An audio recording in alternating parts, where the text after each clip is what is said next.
The lights are off and away they go. Extremely loose. He's managed to hold on and they get He missed the complete that. He's crazy stuff. Side Freitas is on the grass on the infield floor. He slides through. He tags Richard Eck.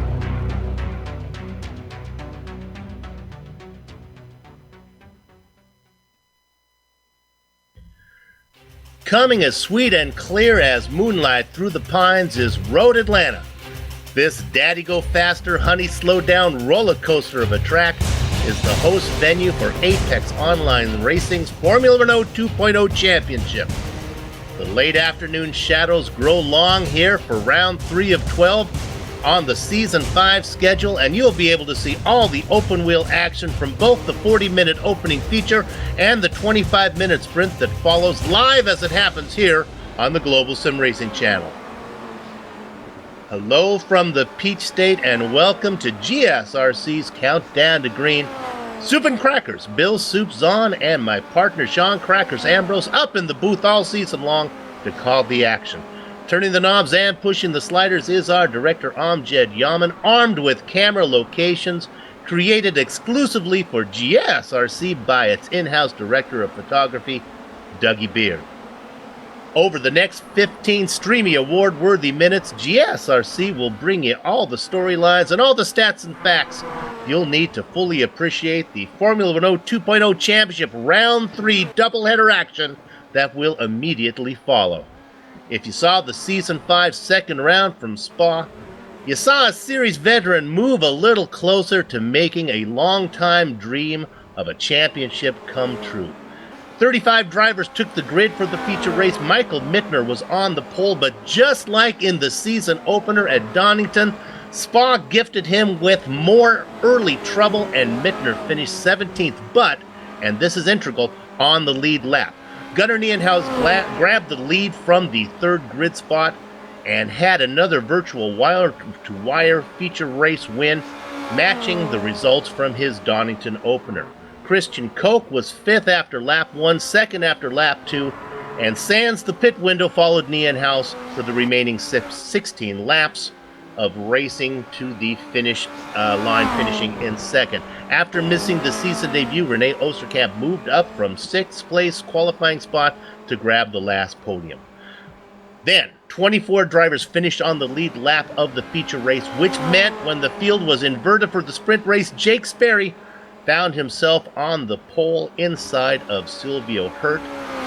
The long lap at Spa meant only 11 laps could be completed in the 25 minutes of racing allotted for the sprint race. Finishing on the lead lap was used for Mittner.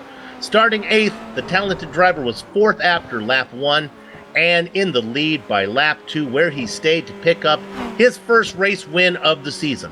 Sperry did a great job of staying up in front until a lap 5 mistake ended his day. Gunnar Nienhuis win in the feature race meant that he would have to be forced to start all the way back in the 24th position. Gunnar picked up 10 spots on the first lap, 6 more on lap 2, 2 more on the next lap, and was in 2nd by lap 4, but could never catch Mittner for the lead and had to settle for a sprint race runner-up spot. Christian Koch followed Nienhuis through the field to post a 22nd to 3rd result.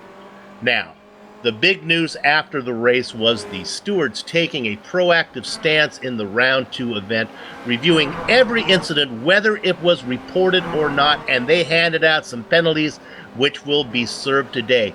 Daniel Morris has been given a back-of-the-grid start for the sprint race for failing to complete a lap 1 move on Manuel Hoyer safely, which led to a large incident that followed behind.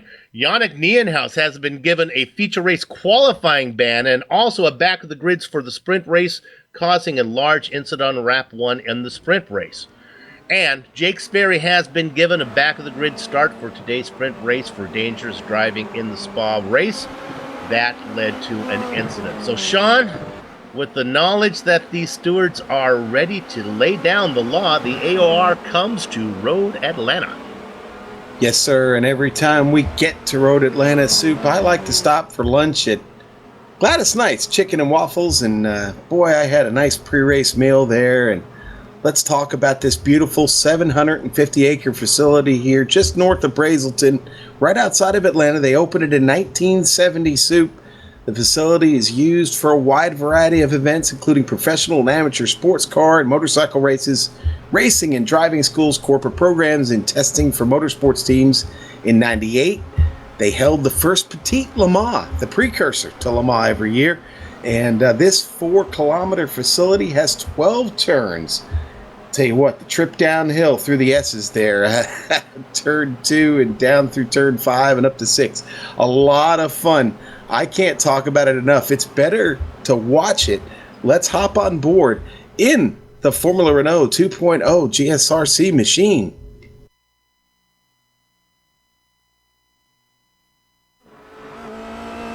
All right, we've got Scott Newton in the GSRC Formula Renault 2.0, so let's do a lap around Road Atlanta. Approaching turn 1, this can sometimes offer passing opportunities, but it's gonna be hairy. This is a fast sweeper in most cars, but in a high downforce machine like the Renault, you are flying through this corner. Up the hill, bring it to the middle, then swing it back to the left side of the track for the widest entry into turn 3. Just glance it off that inside curb and try to stay off the rumble strip to the left for the best acceleration around turn 4. The S's will easily be flat out, but make sure and get the car lined up to the right at the end of it. Turn 5 is deceptively tough with heavy compression messing with the car's balance mid-corner.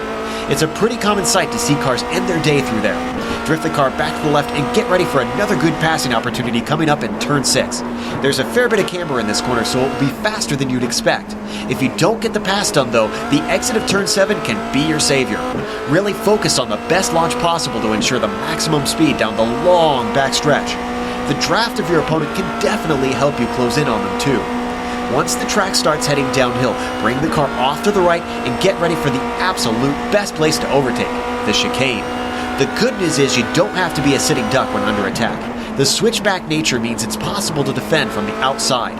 As you come under the bridge, shorten the turn by cutting across the inside, then swing wide for the scary final corner. Hopefully you kept it all together and have now finished the lap around Road Atlanta.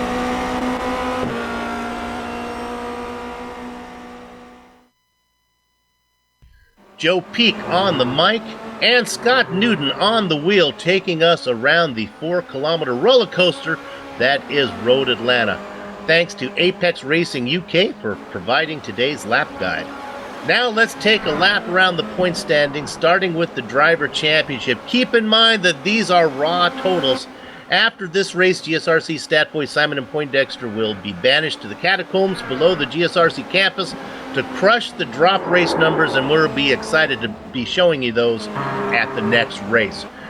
It looks like Christmas on the overlay thanks to all the green and red movement arrows. After the first and second results at Spa, Gunnar Nienhuis of Carbon Racing climbs up a spot on the chart into the lead. Following Gunnar up a spot to second was Vector Motorsports' Christian Koch. Making room for those two drivers was Phil Reed. The Aperture Motorsports driver falls to third after finishing 6th and 4th for round 2. The big mover was Red Drevil's Christian Tkach, up 7 spots to 5th, tied with Scott Newton of Apex Racing. Just a point back, tied for 7th, are both of the Force Fissy drivers, Knut Martinson and Evan R.T. Emre. In 9th is Driller Motorsports rookie Alain Felipe Andre, but only 2 points back of moving to the left side of the chart. Then there's Patrick Kessler, who was a DNF at Spa. He falls 7 spots into 10th. Moving to the very important team standings, Mittner's sprint race win helped the preseason favorite Vector Motorsports climb 4 spots to the lead. If Mittner and Koch can avoid DNFs, they are going to be tough to catch. Carbon Racing and Nienhuis boys climbed to second, with Little Brother being hit hard by the race stewards. Big Brother will need to do most of the points earning today. Former champ Kerry Nolden has, he's still suffering from DNF-itis, and so Aperture falls into third. Christian Holstein had a horrible result at Spa, hence Quantum dropping as well.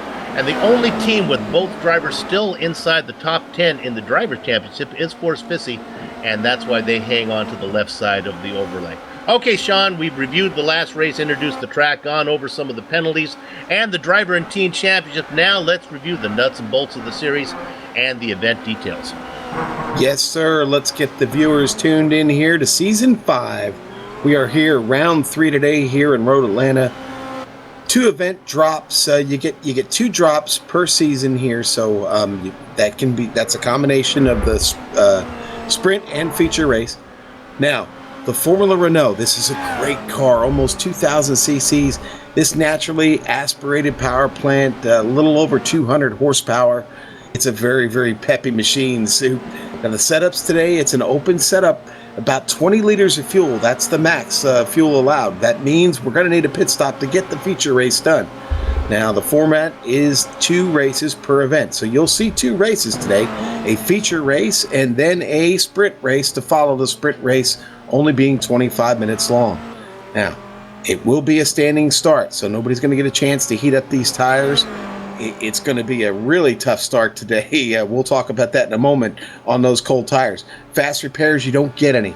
Be very careful here at this track today. You can find the wall or an armco barrier very, very quick. Incident cap. Yes, there is an incident cap. It does vary between the feature and the sprint race. The incident's a little bit less in the sprint race. Now, the weather today, same as it was in practice conditions yesterday. It's overcast today, 26 degrees outside, 26 degrees on track, Soup. It's a bit of a cool track, and I think grip is going to be a premium. Let's talk about today's event. This feature race right now is a 3-lap qualifying session. Your very fastest lap of 3 is going to get you at the top of the grid. Now, this first race, the feature is 40 minutes long. As I mentioned, that it's going to be 1 pit stop. 20 liters won't get you to the end. It's a large pit window because really all you're going to need is enough to make it to the end. So you got to dump some fuel out of that car and then play your strategy from there. And the incident cap is 13x, and that is worth half your race points. Now, if you get to the 17, and that's an off track or loss of control of the car or contact with anybody else, you will be disqualified from the event. Your car will disappear from the race. Now, feature points are standard. Now, the sprint race a little bit different, a little bit less on the points. That sprint race will be 25 minutes with no stop. And they will inverse. Now, the grid will be set as an inverse from the feature results. Lap down cars will be at the back of the grid. Anybody on the lead lap, that last car on the lead lap will start at the front. The winner will start at the back. Only 13 X's on that incident limited. And again, the points slightly reduced in the sprint race from what we have in the feature race, Soup. But exciting format. I really like it. It's a lot of fun. The sprint race will be a mad dash, but this feature race should be a lot of fun here. Like I said, it's going to be the trip down to turn 1 is going to be pretty tricky here. Yeah, cold tire is going to be a big issue. Let's talk about the difference between Road Atlanta and Spa when it comes to the sprint race. Just the distance, the length of the track, with lap times considerably shorter. We're not going to see 25 cars on the lead lap like we did in Spa, Sean, and that's good news for the winner of this feature race. Well, certainly, yeah. The least amount of cars you have in front of you to get through is definitely the way to the front. And yeah, we're going to see this field spread out quick and have to work through traffic at a pretty good rate here in this feature race. And it really is going to, staying on the lead lap is going to be a premium here. All the fast guys are going to have to really be on point. There's a lot of opportunities to lose positions here on this track early. Looks like we have a full field of 36 drivers here today. A couple of the reserve drivers have been let into race. And with about 30 seconds left before this qualifying is done, maybe with a large field and a standing start, we can go ahead and do our qualifying grid right now. This may change a bit. There's still a few drivers out there posting time, but we want to make sure that we have time to get in all the names. Let's go ahead and look at it. Sitting on the front row right now as it stands right now. This is a bit of a surprise. How about Christian Decatch? But look at this, the French-Canadian driver Jean-Francois Gaudin in the second spot. Sean? And Michael Mittner looking to make a charge. Third on row 2 there, Phil Reed, fourth. Gunnar Niehaus, the point leader, in fifth, and Kerry Nolden outside of him. Row 4 going to be Christian Koch and Andy Cowie. Bruno Dominator in the 9th position, and Christoph Holstein, winner of a sprint race earlier, in 10th position. All right, and then we'll go back to row 6. That's going to be Lawrence de Rijk and Rene Osterkamp. The Orange Viking, Knut Martinsen in the Baker's Dozen spot, Adam Tierney in 14th. All right, row 8 is going to be Daniel Morris and Patrick Kessler. Row 9 is Ty McLeod and Evan Artemre. Row 10, Lee Robinson, Darren Potter. Hidden blackjack is Sarah Dove and Luke W.S. White in the double deuce spot. Okay, and then row 12 is going to be comprised of Erka Lidstrom and Alexander Waldo. Let me correct myself. It was Manuel Hoyer who had the other sprint race earlier this season. He's going to be inside of Gabriel Wood. Row 14 going to be Robert Plumley and Stevie Chambers.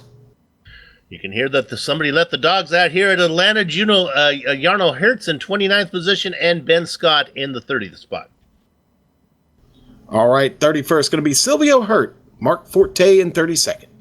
The German driver with the Italian name, Gianni Viaccio, in the 33rd position. Scott Newton in 34th. Okay, back here on the last row, Soup, it's going to be Yannick Nienhaus and Jake Sperry. Yannick Nienhaus, of course, having that penalty to serve, wasn't allowed to qualify. Jake Sperry was a reserve driver, didn't give much time to qualify as well. My goodness, it is cemetery weather out there. It's a low sun and a very, very overcast sky. Tires are going to be very cold. Let's be careful, everybody, as we work our way through some of the tough corners. Corner number 1 and corner number 5, maybe corner number 6 could be an issue as well until these tires heat up. This is round number 3, the feature race right now. It's a doubleheader on tap today on the Global Sim Racing channel here for the Apex Online Racing Formula Renault 2.0 Championship. You can hear the engine start to harmonize. I see a smoke from the back. Did somebody jump the gun? We'll have to watch that early. One of the Quantum drivers jumped early. Gather up the chickens, take cover behind the cows, because the horses are out of the barn, leading the stampede down into the first corner. Christian to catch. In second position, Michael Mittner. We didn't think he was going to be... He was slow in practice. He's doing well right now. Keep an eye on him. Phil Reed, former champion, in 4th. Another champion, Jean-Francois Gaudin, in 4th position. And Gunnar Nienhaus, point leader, in 5th. Sean, how are they doing through 5? Looks well, good. Silvio Hurt, contact at the top of the hill. It was Scott Newton, got into the rear end of him. A little bit shaky at the top of the hill as they started to head down into the S's, Soup. We'll come back and we're going to get those replays for you either later on in this race or maybe during the break. Right now, let's look at this battle for 6th position. This is Kerry Nolden and Christian Koch. Oh, we're looking at the lead. Look at this battle up front. They're battling all over up front now. We have them working on the inside. Sure enough, that is Michael Mittner. Did not take him long as he works down into the chicane. He gets that pass done. Give Mittner first position to catch, get second. Reed comfortable in 3rd. Gunner in 4th. And it looks like Nolden is going to be able to get the best of Koch back there in 6th position. The battle continues in 9th position. This is being challenged. This is Bruno Dometer being really hassled by Sudden Strike to Right as they get very close together as they work through 1. Boy, Renee Osterkamp right there in their wake, Soup. Really careful, tippy toeing through there. Wow, I really did not like what I was seeing there from Demeter and Sudden Strike to Right, but they got it worked out. Check through the standings. It looks like everybody has made it around for the first lap. Not sure if Jake Sperry actually took the grid, and Silvio Hurt, that Sean reported on, he is having trouble as well. Looks like we're going to have a little... one less car on the track, one more announcer in the booth right now as we're going to be able to welcome Jake Sperry. Welcome, Jake, to the booth. You're going to sit in with us this round. Soup, we'll try and get Jake in there. Sarah Dove had a little bit of trouble back in turn 5. Coming up the hill in the left-hander here, spun the car around. She's back up to speed now, but lost a lot of spots there. Tough break for Sarah Dove. Runner right of Luke Wright. Oh my goodness, this is Jarno Hertz got tagged by Vecchio. Oh. Now again, this could be early braking on the part of Hertz or late braking from Vecchio, but my God, that was a punt. Yeah. Both cars out there on the beach and damage on both machines, Soup. Yeah. Looking compared to what if I take a look at the braking spot of Yannick Nienhaus, you got to think the Vecchio was late to the brakes, but you never know. My gosh, Man, he got there quick. Yeah, he did. Closed up really quick on that. And, boy, like I said, heavy damage for both of those Renaults. Back live we go. All right, Michael Mittner out in front by 1.3 seconds over Phil Reed, who's worked his way up into second position. Nienhuis to catch. Let's look at this fourth position right now. Stakach is being challenged. Here comes Godin as he gets that spot as they work into the chicane. No, it's not done yet. Look at Stakach fight back. That's the beauty of that chicane, Sean. If you can hang on through the left-hand side of it, you got a chance of it. Now getting into the mix, here comes another country into the argument, and that is Kerry Nolden. Now we'll try this one more time. Jake Sperry going to join us in the booth. Jake, welcome.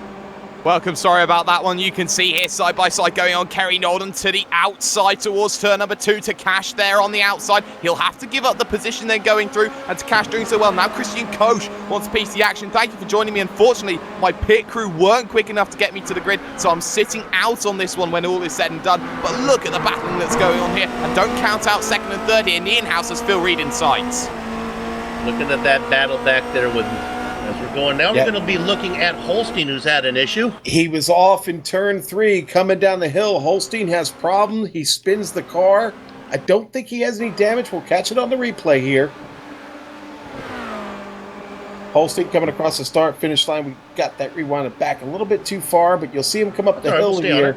He It'll hasn't be touched down him. the hill he has trouble. I don't believe anyone's touched him there, Sean. I think that's the situation. Holstein's just gone around. He's done very well to keep it out of the barriers, as you're seeing now on your screen there. He does well to keep it out the barriers, well for everyone to get around. But you can see here just how the characteristic of Road Atlanta straights going on side by side, too wide, all the way down the straight. Yeah, and he lost a bunch of spots there, Jake. Tough break there for Holstein. Going to have to work hard to make all of that up. Yeah, he certainly is, and well, you know, cold tyres around this circuit is incredibly difficult. This is one of the toughest challenges. It's one of the most underrated, difficult challenges, especially that opening sector and Soup. You know, when you're looking at this circuit as well, you're seeing these drivers in the early stages just trying to get themselves into line, trying to work out who their next battling partner's going to be. And for someone like Kerry Nolden here, who's got Christian Takash there's the run that's going to happen there. Nolden was a little bit lackluster there through turn number 6. Now they come to 7 here. Around the outside tries Takash, but at the moment, it's just not working. Needs to work it through 8. As they go through there, you can see that Takash, who qualified in first position, now he lost a little bit of momentum. Now he's under challenge, Jake. Look at this, as here comes Koch. He's going to try to do it on the outside. Takash will try to, again, defend this inside position, which will give him the preferred spot through the first part of the chicane, but then Koch will have a great run out of the second spot. Let's see how this plays out if they force the issue here.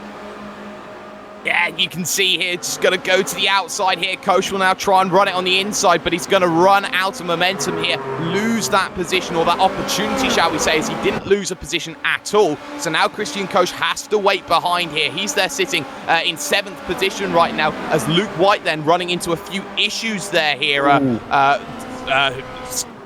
you can see it on the screen right now here. Luke White in all sorts of problems here, Sean. Luke White and Urka Lindstrom get together, and yes, it was heading flat out down the hill into the chicane, and that braking zone, it looked like Urka come across the track there just a little bit. You see it here on the replay. That was a late move from Lindstrom there to come across. Again, we don't want to influence the steward's decision, but that's a tough one. I don't know what Luke's supposed to do on that. That happened. Not much. Yeah, that happened just ahead of a car that's having a great run. Scott Newton. Actually, Newton just had an off. I was going to tell him. Yes, he did. Yes, he did, Sue. He was having a great run through the field. He was our hard charger, but just like what we saw last time, having a hard time at Spa, having a hard time keeping the car on the gray stuff. Yeah, turn 5. Turn 5 gets him, the left-hander going uphill there, and he just loses the rear of the car. Does not damage it, but loses valuable spots in the meantime. He had made up so many. He was up about 15 positions, now back to 11. Jake, you spent some time practicing. What was your hardest corner that you had an issue with here? Well, all the issues with corners are happening, especially turn 2, especially turn 5, and especially 10A, 10B. They seem to be the big issues when you're dealing around this circuit here, just because it's so tight, it's so technical. You want the car to be quick down the straight, but by the same volition, you want the car to have turn into the corner, so you have to compromise somewhere around it. As we're seeing, Jean-Francois Godin drop back down to 6th position right now, has Christian Koch all over the back of him here, and this Vector train here, you've got Evo Sonic, Vector Simsport, Evo Sonic again, as Andy Cowie there is sitting as well, and then you've got René Oosterkamp as well, who's been struggling all week here, Sue. But the trouble is the car spins around, and that's Kerry Nolden, and that's trademark of what Kerry Nolden's done for the last 3 seasons. Yep, he has been haunted. We talked about it in the pre-race show, avoiding the mistakes. Killing his points and also killing his team as well. Looking at it, the car just gets loose. Nobody involved in it, and luckily he's going to be able to come back out there and still pick up some of those spots. Yeah, I mean, you can see it here, Soup. You're looking at him now. He's behind Bruno Dometer, so he drops himself down to 10th position, so it's not the end of the world for him. But look at the battling up ahead to Cash now under all sorts of threats. Koch now will move to the inside, heading towards turn number 1. Godin just ahead of that has made the move. And to Cash now looking to continue to make it side by side here, coming down towards turn number 2, or up the hill, shall we say, and trying to hold it around the outside, inside for 3. You don't want to go too wide here, and Koch will surely have to back out, but he doesn't. No, they continue on, and now they're going to work. Let's see if they can negotiate 5. That's going to be rough. That's not going to work. And sure enough, the guy who pays the price is Koch. And and he's going to lose spots. Look at him, drop spots. He's going to drop one to Nolden, to Dometer, all the way back. And there goes another driver. That sudden strike to right gets around him. He's going to fall back into 11th spot. Sean, you can't go 2 by 2 through 5. Oh, and Dometer locks him up right there, trying to get through the turn, and De Rijk makes sudden strike here in the middle. Oh, he's the meat. Oh, watch out. He's going to drop in behind Dometer right now, and this is now De Rijk maybe looking to make a move. Let's see if he tries to outbrake Dometer into the chicane. The guy on the outside watching the whole thing, trying for a space to go. That is Koch. Oh. Koch, oh my goodness, Dometer takes us weaving back. Koch is going to find a way around. Sean, you took the words right out of my mouth when you went, oh. And it's not over yet. Through one. There we go. Through the final corner. Sudden Strike is going to get that position, Jake. Yeah, he is, and that's some great driving there. Koch is now being too aggressive in the early stages. We're 1/4 distance through this race right now, and Koch needs to calm down. He's losing positions hand over fist. His title fight is going away as Gunnar Nienhuis is now in 2nd, and now only 7/10 off your race leader now in the form of Michael Mittner here. So, it's not over and done with, not by any stretch of the imagination right now here, Soup, as we're looking at things going on in towards turn number 7 then. Your leaders come along, and Nienhuis now needs the bit between his teeth. Mittner out in front by about 7/10 of a second, and sure enough, Gunnar has been running him down slowly but surely as we ride on board with our leader right now, looking off the back of the man who is stalking him. I want to give a little attention. We don't need to go there, but just give a little love to Andy Cowie, running in 6th position. He's up 2 spots very quietly, having a good race from the Milkman. And then again, we see Christian Koch as well, trying to get past Sudden Strike, Loren De Rijk. And De Rijk tries it down the inside, and no, he doesn't quite get it there on Bruno Dometer, trying to get it through 10A, 10B. He had a look there, Sean. But, when you're seeing a battle like that, De Rijk was maybe trying to force the hand. Now Koch comes along. Here comes Koch now looking to the inside there. Got to be really careful, and he lets De Rijk make the move up the hill. All car off, and that's Oosterkamp, I think that is there, going off at turn number 2, and it is. He'll drop himself a couple of positions now behind Kerry Nolden. It's a battle of attrition here, Soup, about who can hold it on the island. And we're ready to go there, but Daniel Morris also had an off. So Oosterkamp's going to fall back a little bit. He was having a good run. Yeah, Morris is off, was in turn 5. Soup, the left-hander again, coming uphill. Really tough for these drivers today. Let's stay on this battle we're looking at right now, because this is where my spidey senses are tingling here. We have a lot of drivers on different agendas, and now getting into the mix is René Oosterkamp, who just had that off as well. That's Oosterkamp, Dometer behind him. Lawrence De Rijk looking for a way around. In fact, he's getting a good run. He's going to try a late break into the chicane. No, he thinks better of it. And then Coach has fallen back to 11th spot. Yeah, it's disappointing at the moment here as we're looking at Christian Koch right now, because we know what sort of pace he had. His qualifying there, a 1:17.3. He's been struggling all season long to get the heat into the tyres here, Soup. That's been the big problem that he's had, and he needs to work on that if he wants to get himself further forward. Ahead of that, though, De Rijk might be trying into turn number 2 here. Domitor's going to have to try and pinch him to the inside. They're going defensive, but he goes wide, and he'll go and just drop himself there through the escape road, and Koch follows him behind. Little game of monkey see, monkey do. Yeah. We're going to look above at this one, and Christian just needs to take a deep breath here. Get refocused. It's been an exciting event. He's getting the most for his money as far as excitement per dollar. Yeah, he's certainly is, but the other thing he's got to remember here, Soup and Sean, the problem he's got here is there's only 17 instant points here. If he continues to run wide like this, he'll just rack them up, and when he gets himself into 13 instants, he's scoring half points. Not what he wants for the championship. Now he closes Domto, who moves hard to the right. The battle continues. This is a battle now. If you see that for 11th, when we get a chance, let's stay on this for a minute and see how this plays out. Then we're going to take Kessler, a quick back and Kessler look at trying to get Martinson. around Martinson, heading into the chicane. Yeah, that's where I wanted to go we're next. watching Yeah. the battle. I'm sorry, the We'll stay on this battle one. between Cote and Dometer. All right, now that one gets settled. Now we'll go back to the Martinson battle, Sean. This is what I've been looking at. Yeah. Martinson and Kessler. Kessler on the move is going to get him into turn 1, I think. Watching the whole thing happen ahead is Ty McLeod. Right.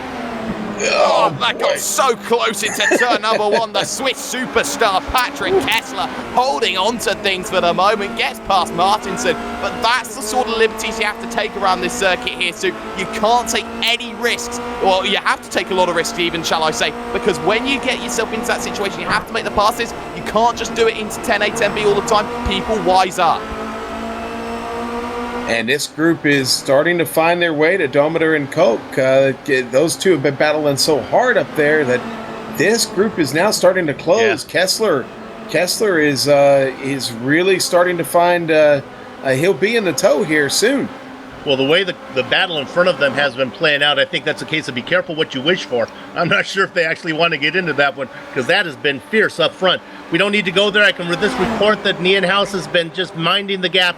He's about a second back of Mittner. We'll see how that plays out at the pit stops. I think that's when it's really going to start to heat up, Jake, once these guys know that they have done their business and that's all racing from then on out. Coming down the hill there, Ty McLeod takes that position from Martinson. Yeah, it certainly did, and he just proved that Ty 316 will just take Knut Martinson to the bank every day that he'd like to. Bruno Dometer, though, we're looking at right now, because he's managed to get himself back through on Koch through turn number 1. Koch will need to look back here at 2, and he's not going to get the opportunity here. But what you also have to remember here, Sue, that pit road entry, it's so difficult, it's so easy to lose it down pit road. You've got to take extra caution, and it might catch 1 or 2 out today.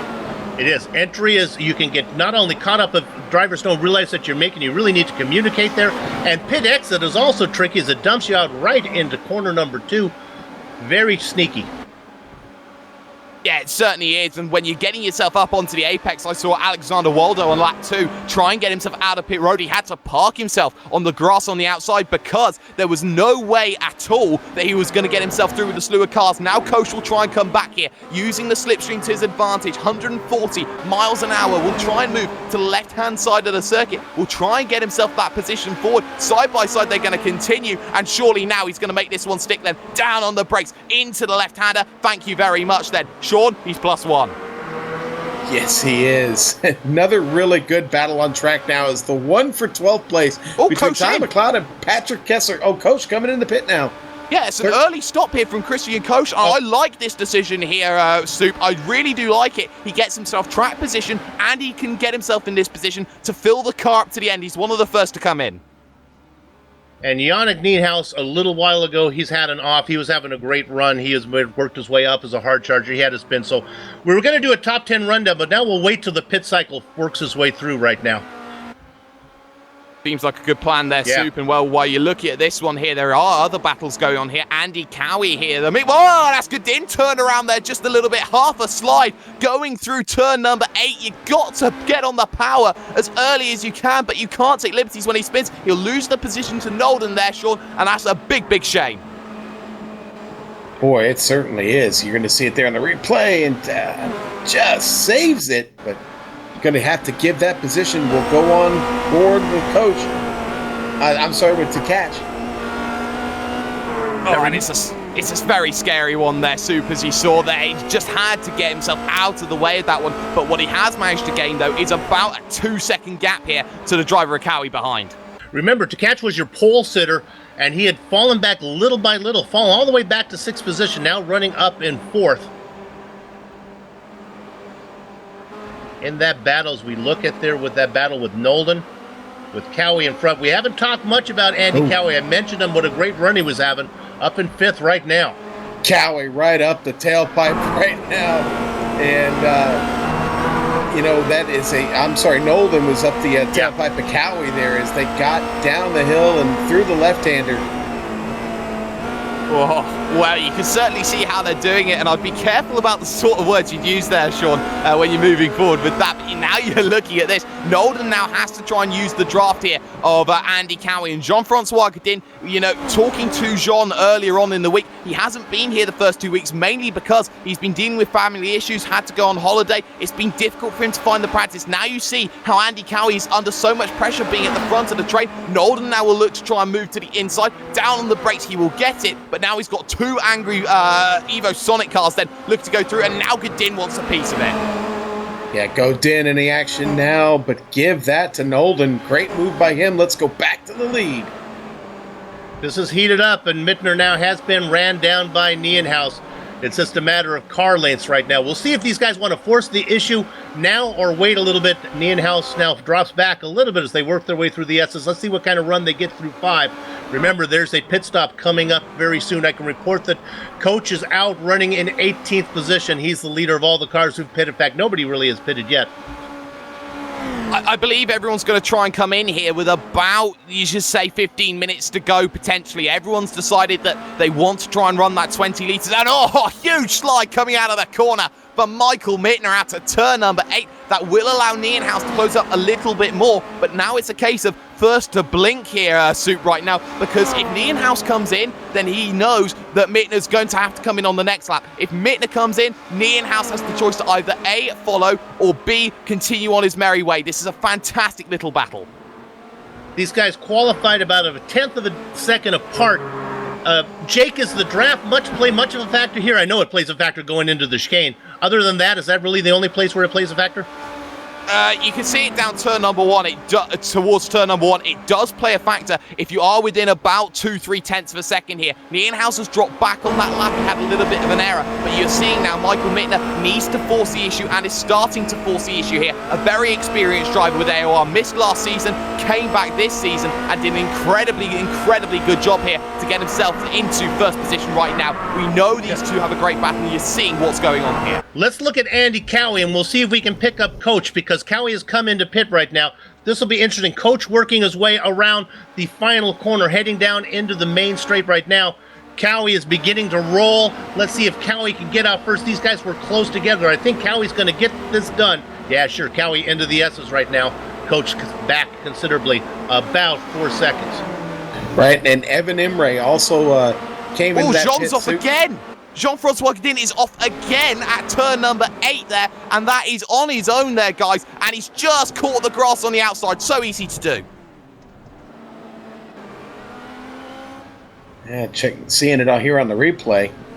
Got really lucky on that one not to damage the car.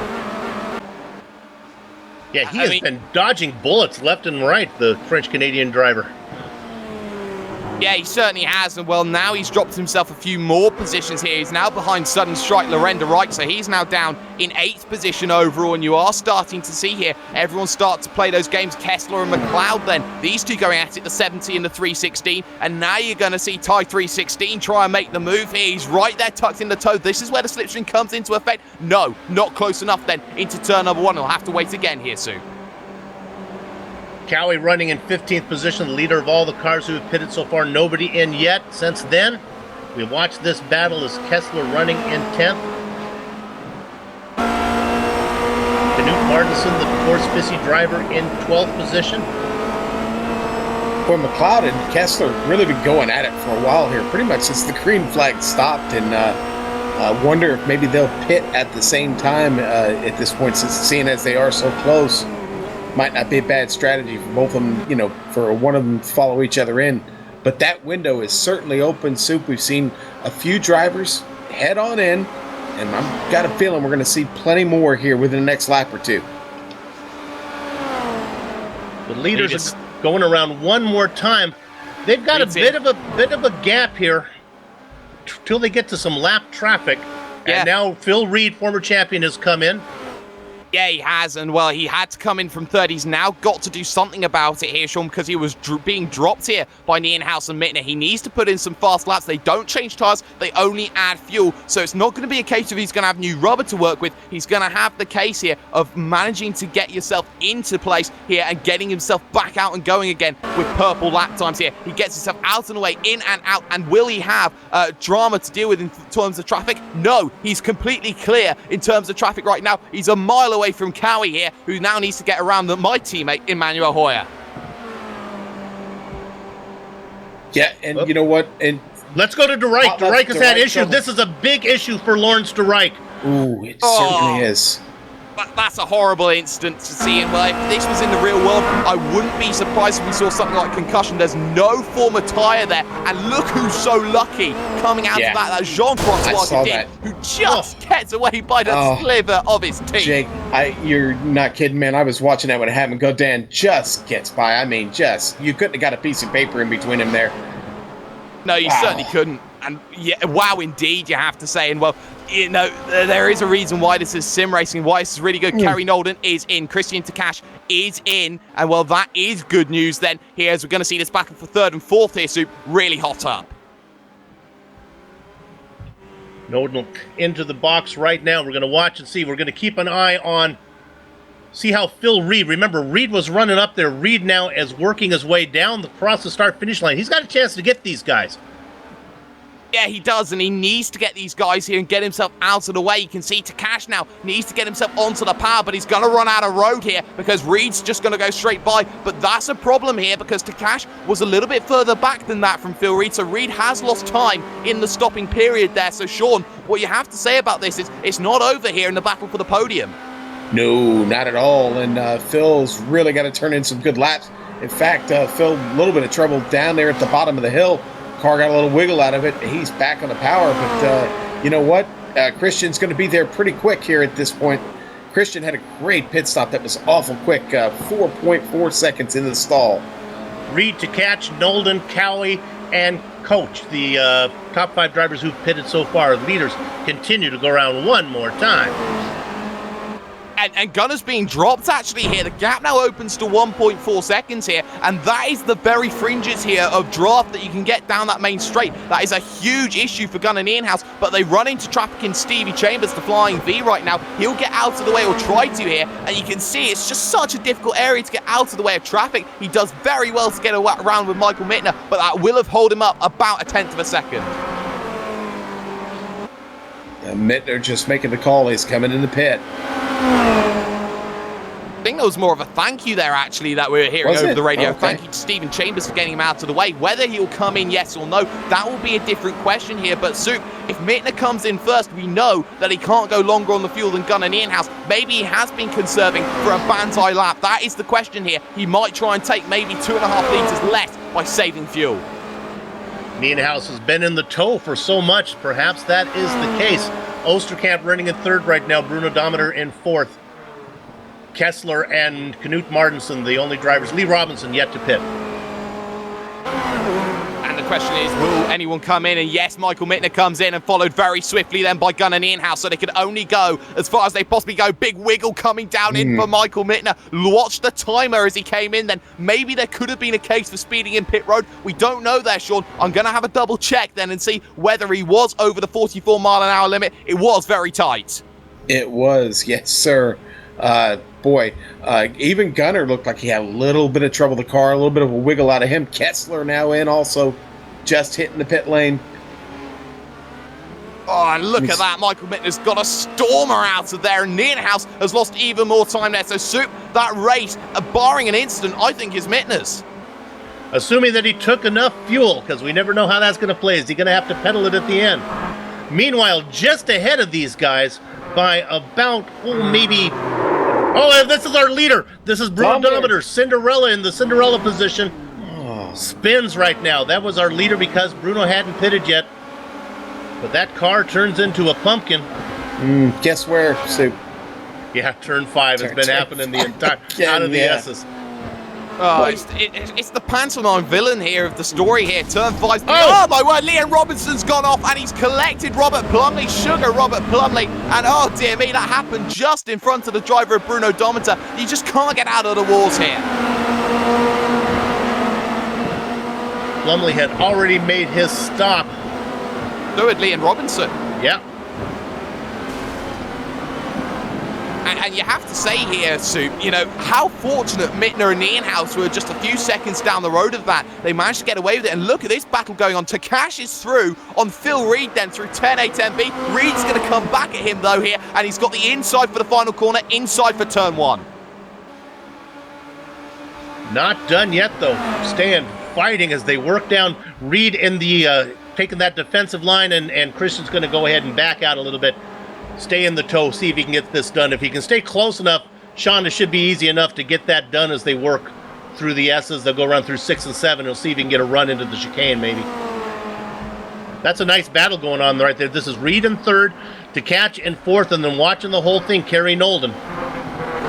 Oh, Takash, my word! Mistake, How has he held that one out of the wall? I have no idea. He keeps it together but loses the position there, Sean. Great save. Definitely great save. It could have just totally had a tank slapper there, and he avoids it. Gets back up to speed, but it does let Nolden get by. Nolden going to have to hold him off now. Play good defense here in the closing 10 minutes of this race. The fans, here it comes. Look at this. Now he takes us right out of the middle. He's going to force him to try it on the high side. I think he's going to have enough run that Takash is going to get is settled down even before they get to the chicane. No, he fights back. Oh, that's a beautiful move from Nolden. Caught him napping. One chance at a time. And we'll fire up the portal gun. You need to try that again, Christian. I had penciled that as pass completed, but no. Sean, the fans who bought a ticket around turn 5 are sure getting their money's worth today. Boy, they sure are. What a parking lot that has been. Yeah, good place to put up the old umbrella, Soup, and hang out. With just under 10 minutes, working on 9 minutes to go. Let's see if we can get that top 10 rundown for you. We'll hustle through because the excitement is so quick. Michael Mittner out in front, 2.2 seconds. We think he's good to go unless he's short-filled on fuel. He's ahead of Gunnar Nienhaus. Nienhaus looking for his 3rd feature race win so far this season. It's going to be tough to get it done this time. Phil Reed running a second ahead of Kerry Nolden back there in 4th position right now, and that battle continues. Let's stay on this a little bit here because I think, boys, look at Nolden take. Let's see what time of line he takes into the chicane. Here comes Takash. Go ahead, Sean. Sorry, Soup. Big bobble for Ty McLeod in turn 5. Turn 5 again. Oh, man. I'll tell you what, turn 5's had more victims than Jack the Ripper today. He didn't hit anything. Meanwhile, I can update you. If we look at this battle up there for 4th, as we come back live, Takash was able to fend off Kerry Nolden. So, he got the position. Oh, he got the pass. Yeah, there it is. So that's the one that we saw. Nolden got him last time around. This time Takash gets it done. So drop Nolden back to 5th position. Takash in 4th. Let's go ahead and round out our top 10 here. Osterkamp. Renee running in 6th spot. He's got about, oh my goodness, it's going to be a short-lived because here comes the Milkman. This is a great battle between Osterkamp, Cowie, and Koch. And all 3 of them are talking together in the same server, so they all know that they want to fight with each other and don't want to wreck everyone else's races there. There's a little bit of breaking the 4th wall for you, but now you can see Coach looking at this one here. He's the driver who now wants to make sure he gets both positions here to get his championship back on track. It's early to say it, but he needs to do it. Only 4 drivers realistically had a chance early on, just by the way it split up with Nienhaus in 2nd. That's not where he wants to be in terms of this one here. I also want to point out the fact that it's Janik Nienhaus next to lap for Michael Mittner. Janik Nienhaus could help his brother and his teammate right now here, Soup, if he holds up Mittner. Let's see what happens down the straight as we go to the chicane. Osterkamp taking a little bit to the left now. He drifts into the middle. Still hasn't decided where he's going to go. He's going to take his half out of the middle. That's going to leave the option open for Cowie. Cowie decides to do it on the right side. Right down in the middle is Osterkamp. Cowie gets a good run. Osterkamp should be able to get a good braking move in there. They go side by side through the first time, but the right-hander, Cowie, has the preferred position. Osterkamp drops back a little bit. Now he gets a run through the final corner. Watching the whole thing happen is Coach. And it looks like Osterkamp gets it done through a 12. It's not over yet, though, Jake. No, not at all. Well, it was an up and under, stitch it through the needle, and round running wide as Andy Cowie has to get out of the power, and Koch now has the inside and the position, and that battle pretty much done then as things stand. But now Godin wants a piece of the action as well as he gets onto the back of this one here, and all four of them all in cahoots with each other. This is fantastic to see in the lower end of your top 10. The battling that took place back there between Coach and Cowie has allowed Osterkamp to get quite a distance now, over a second. But that has, like he said, he's brought in the French-Canadian driver, Godin. Now Godin looking to see what he can do on the Milkman as they work through 7. Now he's going to get... Oh, Coach spins again! Oh, dear me, and it's been paramount today of what he's been doing here, Sean. You have to say, Coach, you know, he's pushing too hard, and now you have to question himself. How much is he struggling in this race? How much are the tyres lit up? Yeah, just too much curb right there, Jake. You see it on the replay there, and he hops that curb, and it sends the rear end around. Doesn't damage the car, but again, the positions he's lost, so costly. The time on the track, we're running out, just 5.5 minutes left to go.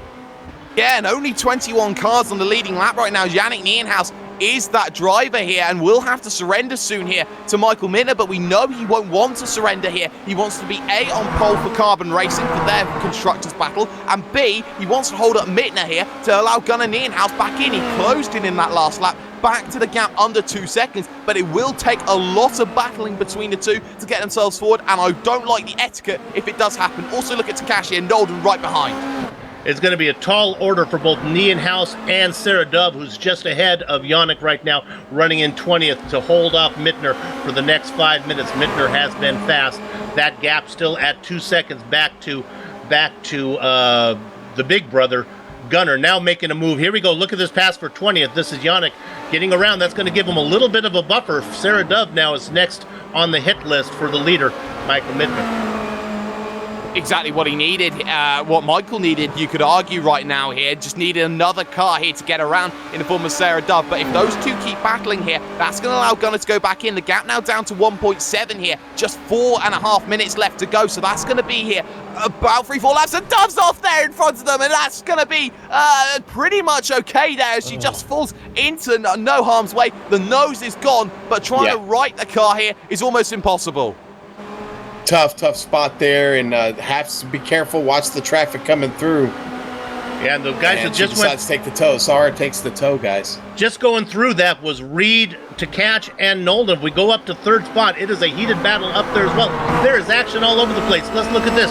Reed now in the front as they work their way into 6. Nothing's going to happen here in 6 and 7. But right now it's Tkach running in 4th. Remember, he was your pole sitter. He's working his way back up, trying to get that podium spot, and then watching the whole thing carry Nolden. Phil Reed ran a little bit wide, and here comes the cash. Then underneath the toe, we'll now try and move to the right-hand side of the circuit. That's the outside. Let's try and make it 3 wide. Are we here? We need a bit of help. Then Kerry Nolden then's going to try and make the move. They're going to go side by side. Let's see who gets themselves John Alacius, the last of the late breakers. And well, for the moment here, the advantage goes to Tkach, and you can see now Nolden down the inside, but he can't do it then. And they almost touch behind. Reed backed out. He gets a great run through the chicane. Now they are side by side up in front through 12. They head down the main straight. On the inside is Kerry Nolden. On the outside is Tkach. They are making a huge hole in the air, and that's going to allow Phil Reed to duck in there. Reed trying to think, getting pushed out very wide, and he's going to be able to hold on is Tkach. Now it is Reed on the inside with Tkach as they work through the S's. They get it sorted out. The big winner is Kerry Nolden up to the podium spot. No, Reed's not done though. He's made a mistake here. He's going to be all out of shape then, coming down this section here up towards turn number 5. But you can't make the move here. You've got to rely on the mistake. Now we try around the outside here, but he gets caught on the curb here. Does Tkach, so he'll have to fall behind. The leading battle though, that has come down to 1.3 seconds now with just a couple of laps to go. You don't know where to look. Mittner, we think he has enough to. Go ahead, Sean.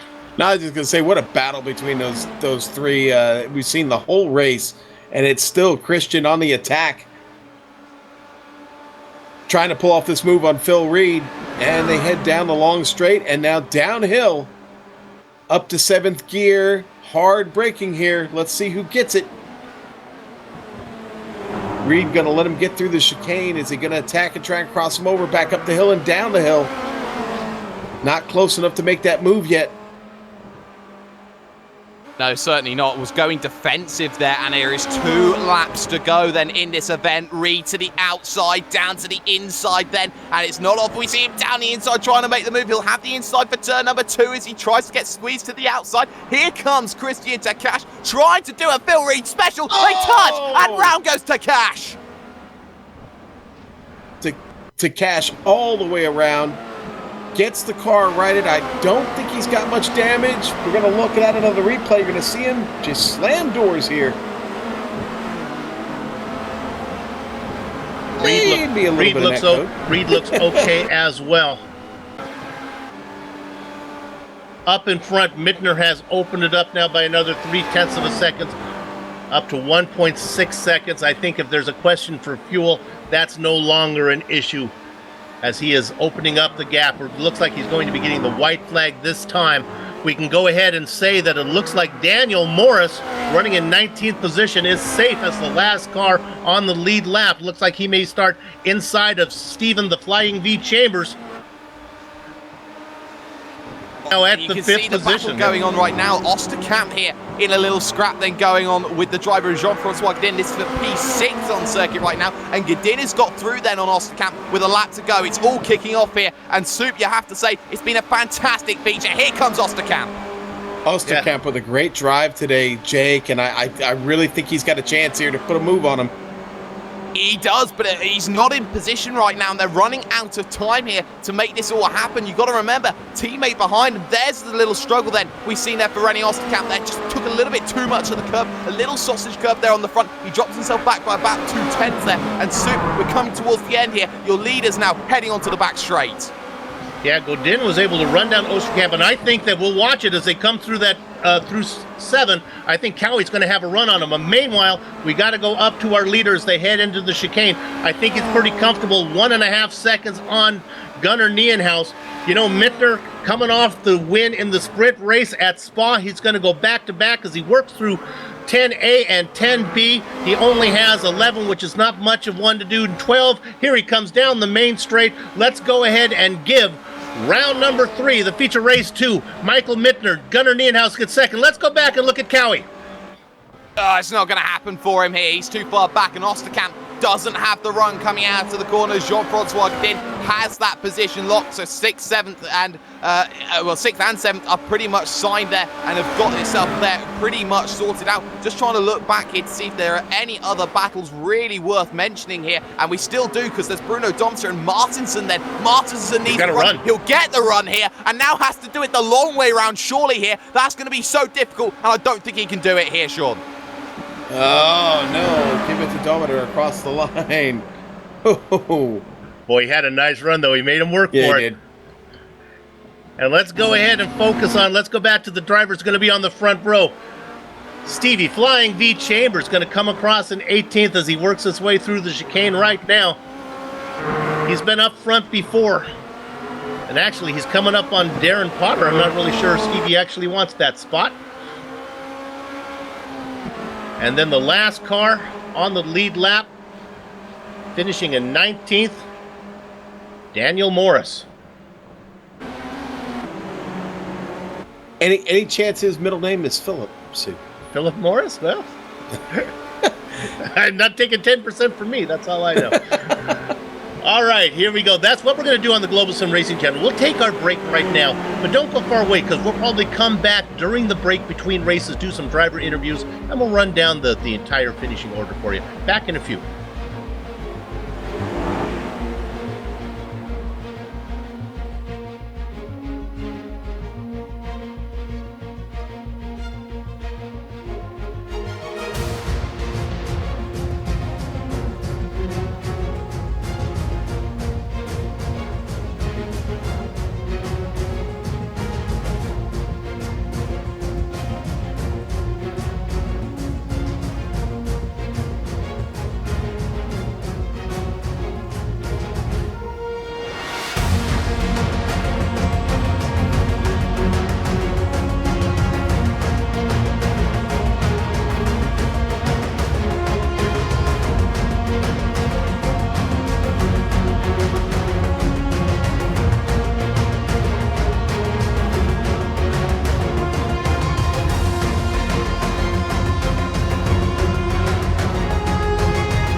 Welcome back to the Globe Sim Racing Channel's coverage of the Apex Online Racing's Formula Renault 2.0 Championship, round number 3 from Road Atlanta. We just saw the feature race, the first part of our doubleheader. Let's run down the finishing order. It was Michael Mittner, started third, going to come home in first. Gunnar Nienhaus wasn't able to catch him. He's going to have to settle for second. Kerry Nolden, Phil Reed, and Jean-Francois Godin round out your top 5. Renee Osterkamp coming home in 6th. Andy Cowie couldn't get there. Christian DeCatch started on the pole, dropped 7 spots, going to finish in 8th position. Christian Koch, like Sisyphus and high heels, just made his job harder than it needed to be as he finishes in 9th. Could have been a lot better. Having a nice charge through up 6 spots for Patrick Kessler, Sean, 16th to 10th. Sisyphus and high heels, really? That's right. Okay. Evan Imre is going to finish 11th. Bruno Dummeter in 12th, and Knut Martinson in 13th. Ty McLeod there in 14th. Lee Robinson going to finish 15th today, up 4 spots. Christoph Holstein going to finish 16th. 17th going to go to Darren Potter. Stevie Chambers up 10. Going to be starting on that front row, Soup. He'll take 18th. 19th going to be Daniel Morris. Last car on the lead lap. And he will start on the pole. Then we'll go back to 20th. That's going to be Yannick Nienhaus. A little tough luck for him. Still up 15 spots in that race, and he'll take that 20th position. Certainly will do, and you can see Robert Plumley, P21, got that damage on the front wing. Ben Scott, quiet day for 22nd. Mark Forts there, finishing in 23rd in the Valentino Rossi number. Sarah Dove there, struggles for her. She finishes 4 laps down at the end, and now you're hitting the drivers who are laps down. My teammate Manuel Hoyer out there in 25th position. Sudden Strike, Lorenda Reich there in 26th. Jarno Hirt struggling, as did the Australian of Apex Racing UK, Scott Newton. Urka Lindstrom there in 29th, and rounding out 30 is the North-South Racing driver of Luke White. Continue with all the drivers who had trouble. Adam Tierney, Gianni Vecchio, Gabriel Wood, Alexander Valdo, Silvio Hurt, and of course you see down there the man sitting next to me right now, Jake Sperry, was not in the race. He didn't get the nod for his reserve spot, but we're fortunate to have him in the booth with us. And right now, let's talk to a driver that was in the race. Sean, who would you like to talk to? Oh, Soup, we can, there are a number of options there. Let's take the guy up. We'll tell you what, I'm going to pick for you. Let's take the guy who's going to be sitting on the front row. Why don't you talk to the Flying V, Stevie Chambers? Yeah, let's talk to Stevie. Stevie, you got the pole, baby. What are you going to do with it? Hopefully not crash. And I think I'm technically second, aren't I? Yeah, you're outside of Daniel Morris. Yeah, you are second. That's right, Daniel Morris. Yeah. Hopefully not crash and kill everybody. Hopefully not crash on like lap 5 or 6 or 7 or 8, and hopefully get some points. That'd be good. I'll take that. Stevie, what was the first lap for you like on those cold tires when we got started in the feature? Have you ever driven a go-kart on slicks in the wet? Kind of like that. There's no grip whatsoever. As in, like, none. If you had to put a percentage on it, it'd be 0. It's terrifying. It's taken, like, 2 or 3 laps in these conditions to get the tyres going. And, like, in qualifying, we've got 3 laps, and I spun on 2 of mine. It's horrible. But it's the same for everybody, so that's why I'm going to be so scared at the front.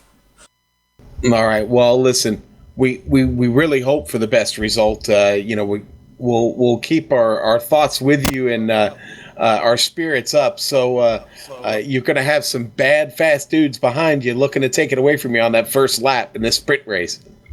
Yeah, I know. Thanks for reminding me. To be fair, based on qualifying, that's 93% of the grid. So I've sort of given up on that attitude of just, we'll see how quickly they catch up to me. All right, Stevie. Well, listen, we wish you the best here in this sprint race, and hopefully we'll get a chance to talk to you again. Maybe you can hold on to a podium finish here in this one. You're funny. All right. That was Stevie Chambers. He is going to be starting on the front row, Soup. And, boy, what an excitable individual, huh? Yeah, it's always fun to bring him in. No GSRC broadcasting complete without talking to the Flying V. Let's go ahead and talk to a man who was responsible for doing our qualifying lap. He probably had a better time of it putting in that hot lap than he did out there. And, of course, we're talking to Scott Newton. Scott, you got the first one under your belt. Yeah, definitely. Got kind of caught out with the times. Not sure if if it's moved back to BST or whether it's still on GMT, but yeah, it started 34th, so pretty much right at the back, and made my way up to about I think 18th or 20th place, and then ended up getting caught behind two drivers and thought I would try the undercut. But never having practiced a pit stop here, I found myself on the right-hand side of the wall, and then it fired me into the left-hand side of the wall and then bent the steering, so I thought it would be best to keep it in the pits and not cause any other crashes. Well, you'll be starting at the back, but hopefully, from our point of view, there won't be much attrition down there, so you'll have to do it the old-fashioned way, get it done on the track. Good luck to you as you work your way through. Try to pick up some points here in this sprint race if you can. Yeah, definitely. Cheers for that. Yeah, that's definitely the goal, especially starting that far from the back, but yeah, it should be a good one. Okay, good luck to you. Scott Newton, of course, he does a good job. He was the driver in our track overlay here today as our trip around. We took our video trip around. Scott is kind enough to do that for us.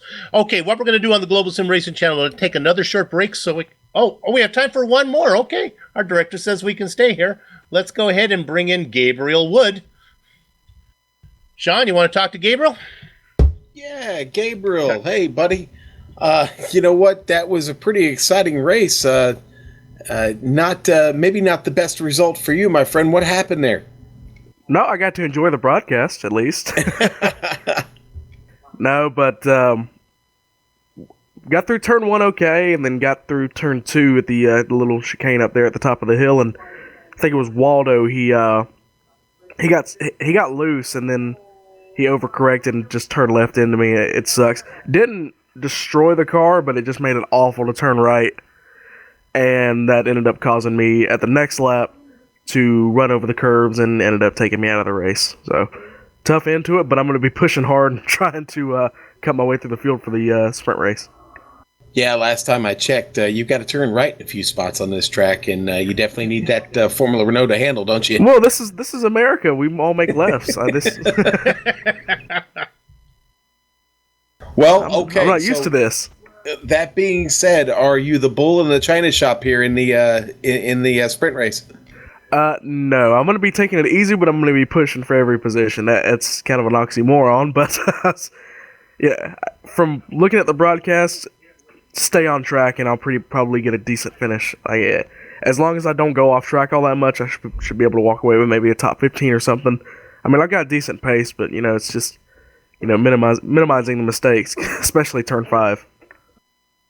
And try and just basically, I guess the goal, just try and get a good points finish. Recover a little bit in this one. I'd be happy with a point.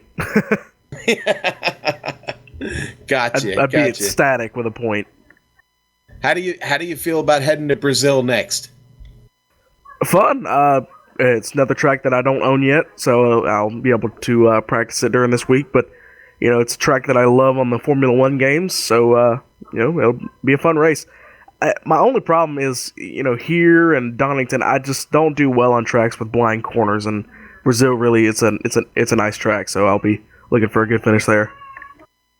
All right, Gabriel, we appreciate you coming in. Hey, wish you the best here in this next race, and hey, man, go as hard and fast as you can, brother. Thank you. All right, Soup, that was Gabriel Wood, driver of the Double Ot Formula Renault. And you know what? He's looking for better things here in the second session. Okay, what we'll do, we're waiting. There's a lot of business that needs to be done by the series managers. Not only they have to get the session launched, get everybody regeared, they also have to drop some drivers back to the back of the pack that are serving some penalties. Let's go ahead and bring up the race, the points overlay here, so you can take an idea of what these drivers are racing for right now. You can see now those numbers in the yellow, that's the points that they get for the feature win race. That Mittner, you see, he got 32 points. And if you're going to go ahead and win the sprint race, you're looking at a little less, about 1/3 as much, 20th. And then we talked about the drivers who are starting in the back to try to get up there and try to get a few points. Well, they're going to have to get all the way up to 16th spot to look to score any points here in the sprint race. That's where it starts to pay off, and then it's single points all the way up. Winner gets 20, of course, 17. So a lot can be made. Again, Sean, we talked about the strategy, and we'll bring Jake in about this again. But we thought maybe last week we talked about the strategy to the championship is if you're a top-tier driver doing really well in the feature and then seeing what you can salvage out of the sprint. Yeah. I mean, you look at this one here about what you can get out of that sprint race. It's a completely different mechanic that not many people get to drive. It's the British touring car mentality of the grid is reversed, so you have to make it through those positions and make sure that you are working through that field whilst also keeping the car clean. That is the key example. There is no point trying to go and take 10 positions in the opening corner and find yourself in a situation where you're binning the car, you're dropping positions, and you have a chance of collating a penalty afterwards. You cannot be in a situation where that happens. So what you need to do is you have to drive with your head more than your instinct. You have to wait for positions. Why make the move at turn number 1 when you can wait 2 corners later, force the mistake out of the driver, and take the position somewhere else? That's the thing that drivers have to get into their head about racing. What makes things very, very difficult for drivers to get past, especially slower drivers who find that getting past is not what they want to do. Well, you had a little experience being on the front row. In fact, you were, I think, on the pole for the last... Was it pole that we started? Did you earn that one? You did. Thought you did a good job of running up there in front until you... Well, there was a battle you guys were racing, and there was a mistake was made. You got slapped. Your hand got slapped with a penalty. But let's put that aside.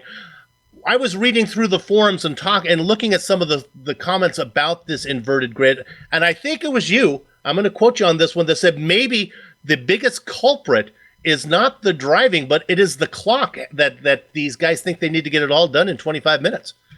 It is, and the fact that race is brought down to 25 minutes, it packs everything in. It brings drivers' mentalities in. We're not got a pit stop to work with. We've only got 25 minutes to get the moves done, and we know that we have to do it sooner rather than later and not get held up. When drivers start putting themselves against the time and thinking that they've got no time to make that move, you have to remember 25 minutes, that's still a lot of laps around this circuit. You have a great opportunity to make overtakes just by sitting, just by waiting. I mean, look at what Gunnar Nienhaus did at what was the circuit of Spa-Francorchamps. He gained himself about 22 positions in 4 laps. He was incredibly lucky and could have been taken out 2 or 3 times.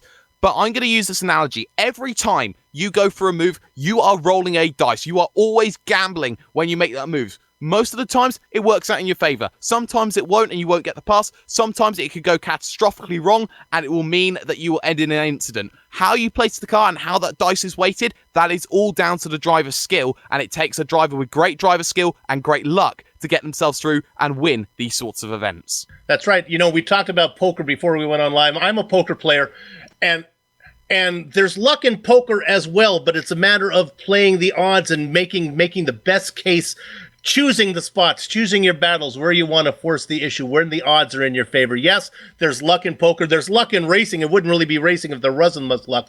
We're going to talk to a driver hoping to get lucky right now, and that's Ty McLeod. Ty, you have a copy? Howdy, fellas. Hi, I don't have my results up in front of me anymore as we're waiting for this session to launch. How did you do? Did you finish on the lead lap in the feature race? I did indeed. I think I was 14th or 13th. Pretty sure it was 14th. That's going to put you probably right about in the same position when we go here starting. How were the tires? We've been talking about how cold they were on those early laps. Was it tough?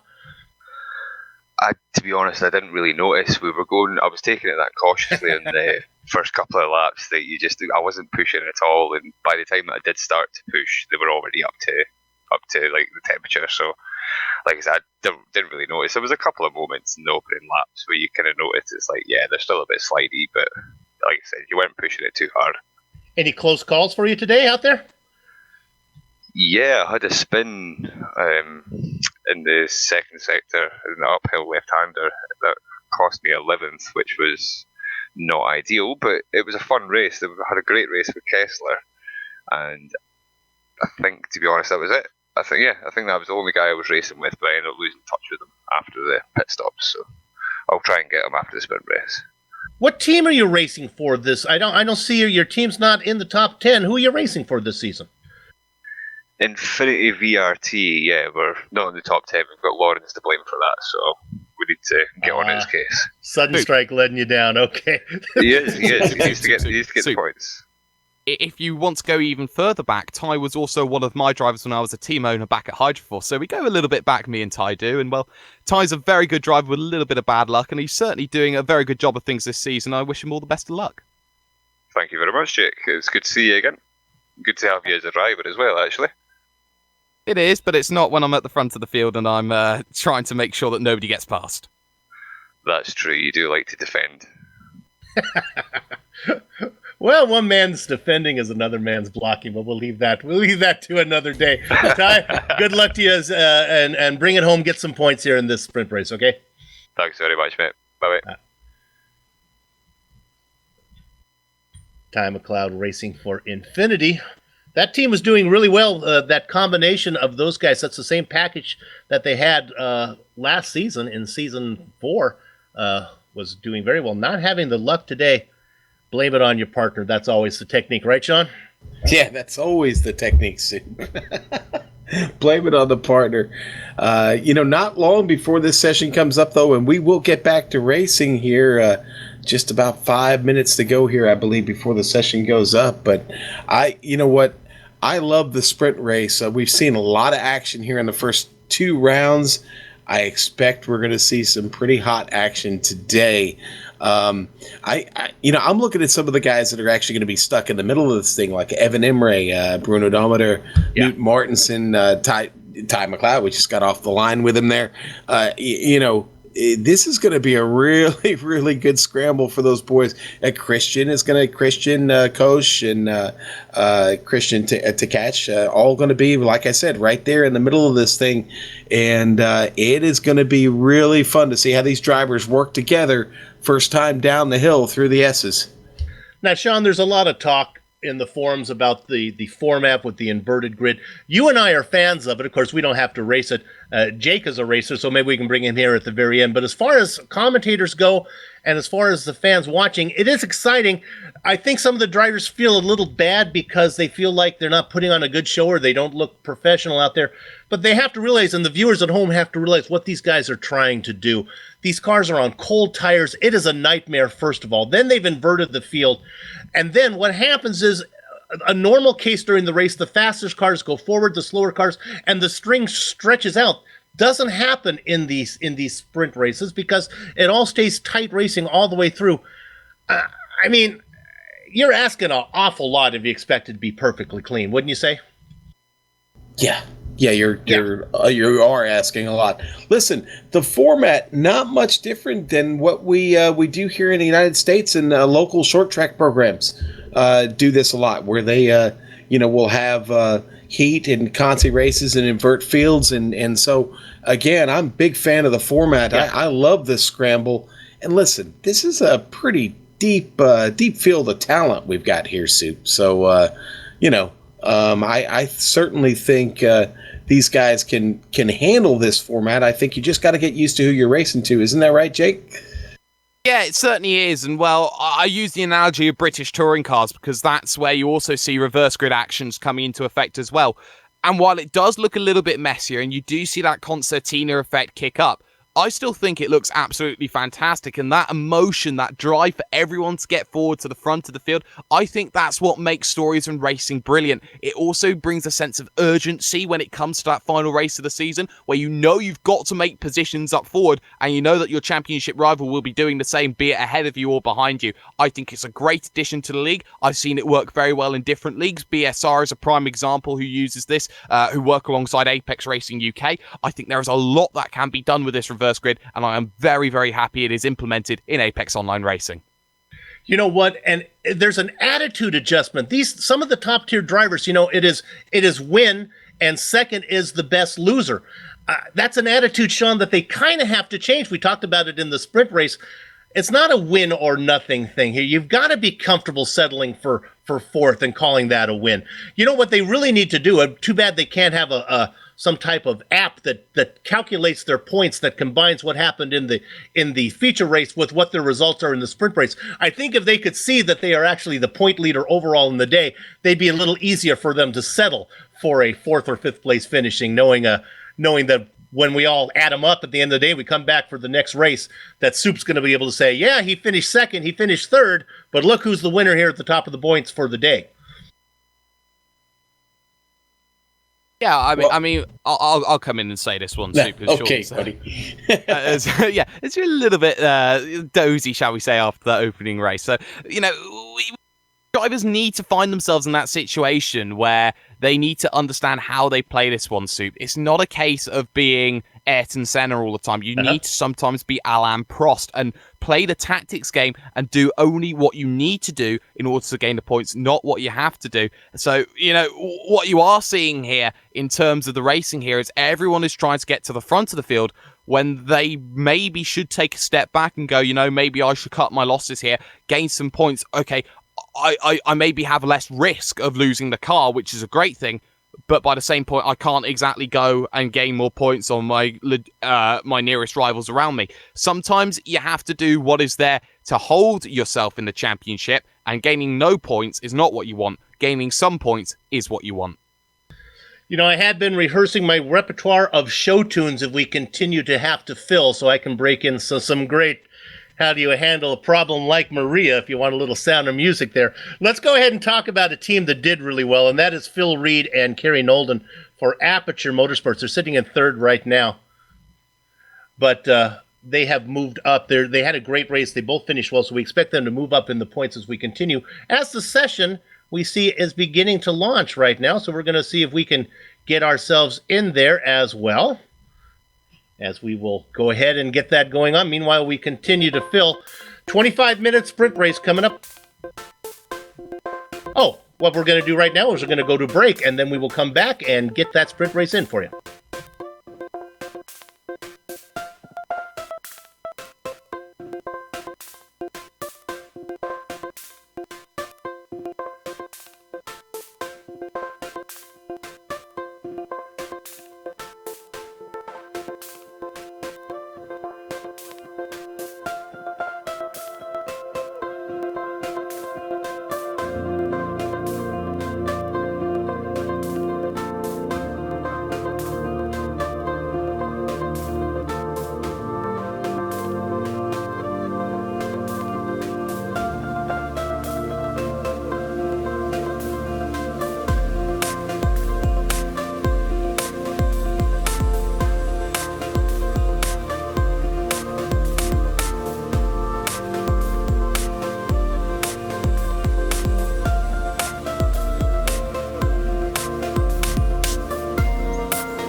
Welcome back to Global Sim Racing Channel's coverage of the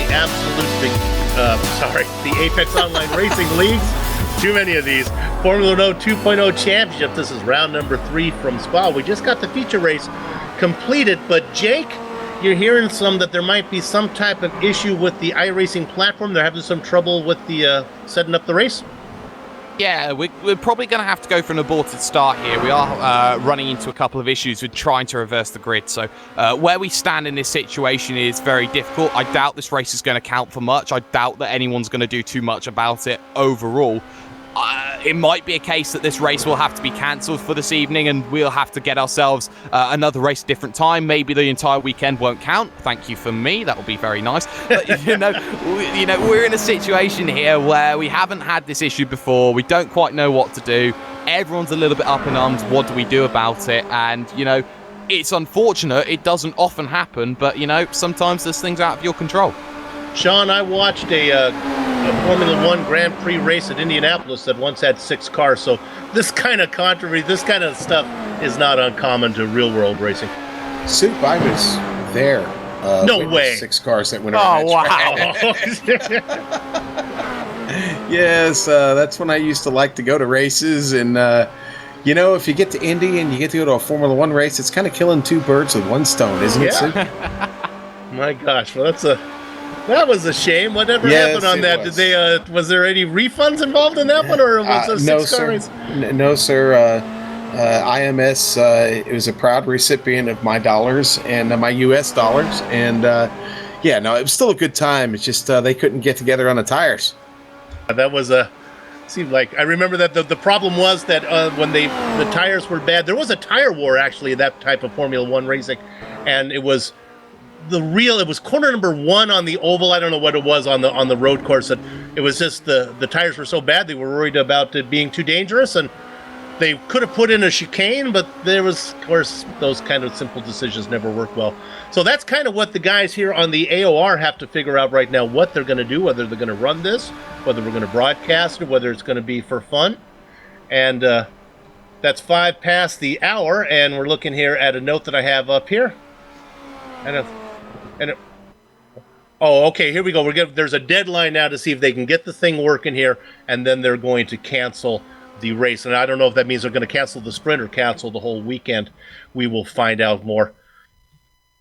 Well, we will definitely keep you up to date here on the Global Sim Racing channel.